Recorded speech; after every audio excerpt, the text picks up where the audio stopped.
Hello, Richard here from EagleSix Airsoft. We are going to be testing this Mark 18 brand new build, and this one has the CTR stock mod and butt pad hollowed out. We put on there, you can see there, sets off nicely. So this one's got a level 4 package installed. So we've got the EagleSix upgrade spring, a Psionic R hop kit, and a Prometheus barrel at 275mm. We've got the Prometheus ball bearings. We've got the Prometheus hard gear set in 20:1 ratio. We've got the Gates Titan basic rear wired edition.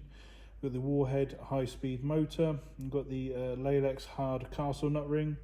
We've got the Magpul stocks, so obviously which we already mentioned.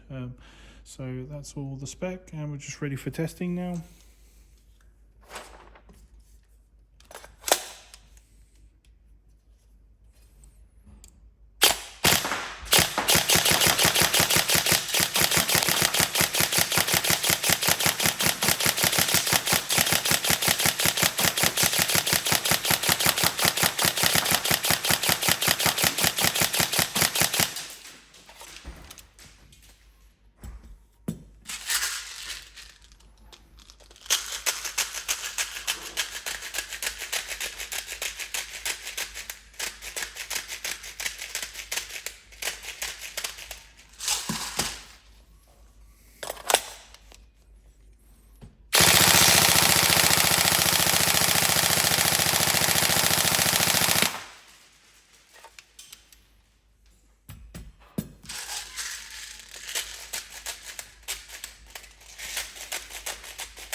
There we go, all working. Hopefully everything's all good specification wise. We'll put that on the video, and any problems, let us know. Thank you.